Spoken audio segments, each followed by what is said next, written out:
नमस्कार, प्रादेशिक समाचार के साथ मैं तृप्ति कुमारी। प्रधानमंत्री नरेंद्र मोदी ने ओडिशा में ट्रेन त्रासदी के स्थल पर बचाव अभियान में शामिल एजेंसियों और लोगों के प्रयासों की सराहना की है। प्रधानमंत्री ने अपने ट्वीट संदेश में कहा, वह रेलवे की टीमों, राष्ट्रीय आपदा प्रतिक्रिया बल, Odisha disaster rapid action force, स्थानीय अधिकारियों, पुलिस, अग्निशमन सेवा, स्वयं सेवकों और अन्य लोगों से संबंधित प्रत्येक व्यक्ति की सराहना करते हैं और इसके अलावा वे भी प्रशंसा के पात्र हैं जो जमीन पर परिश्रम कर रहे हैं और बचाव अभियान को मजबूती प्रदान कर रहे हैं। श्री मोदी ने कहा, उन्हें उनके समर्पण पर गर्व है। रेल मंत्री अश्विनी वैष्णव ने केंद्रीय मंत्री धर्मेंद्र प्रधान के साथ बहनागा रेल दुर्घटना स्थल का दौरा किया और वहां रेल यातायात को बहाल करने के लिए जारी मरम्मत कार्यों का जायजा लिया। दुर्घटना स्थल पर मंत्री ने कहा कि रेल पटरी की मरम्मत का काम युद्ध स्तर पर किया जा रहा है। इस मार्ग पर रेल गाड़ियों की आवाजाही बुधवार तक शुरू होने की उम्मीद है। शुरुआती निष्कर्षों के आधार पर रेल मंत्री ने यह भी बताया कि इंटरलॉकिंग सिस्टम में खराबी के कारण Coromandel express, Bengaluru Howrah superfast express और बहनागा स्टेशन के पास एक मालगाड़ी के बीच दुर्घटना हुई। श्री वैष्णव की रेलवे सुरक्षा आयुक्त अब रेलगाड़ी की पटरी से उतरने की उच्च स्तरीय जांच कर रहे हैं और जल्द ही सच्चाई सामने आ जाएगी। उधर रेलवे बोर्ड ने आज कहा कि बालेश्वर रेल दुर्घटना की प्रारंभिक जांच में सिग्नल में गड़बड़ी सामने आई है।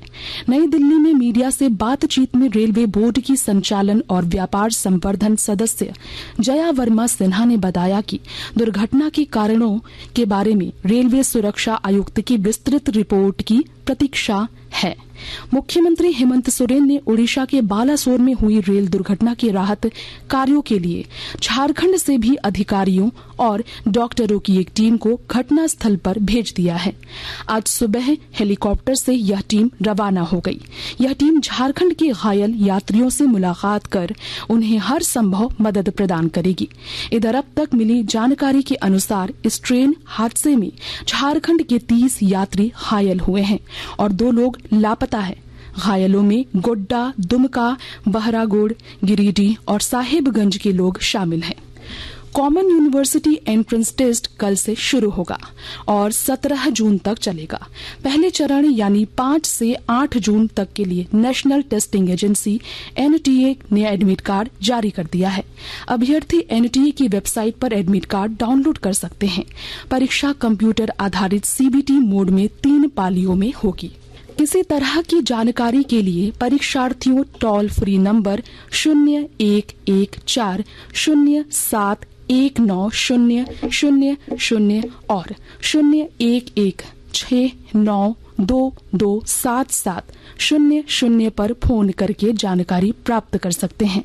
वैवाहिक संबंधों को आपसी बातचीत सहमति के आधार पर बनाए रखने के उद्देश्य को लेकर लोहरदगा जिला विधिक सेवा प्राधिकार की ओर से प्रयास किया जा रहा है। और ब्यौरे के साथ हमारे संवाददाता।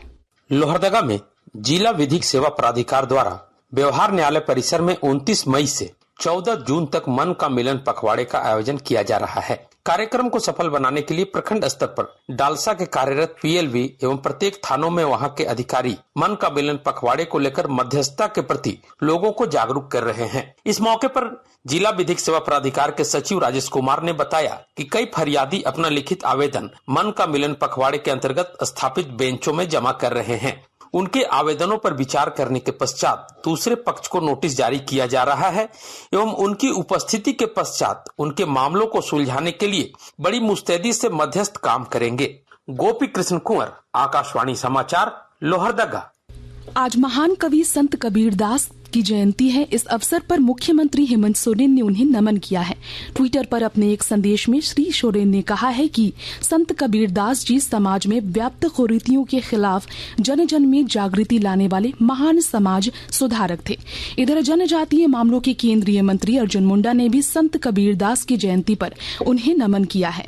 श्री मुंडा ने एक संदेश में कहा कि संत कबीरदास ने समाज में फैले आडंबरों पर अपनी लेखनी के जरिए कुठाराघात किया है। इसके साथ ही आकाशवाणी रांची से प्रादेशिक समाचार का ये बुलेटिन समाप्त हुआ। नमस्कार।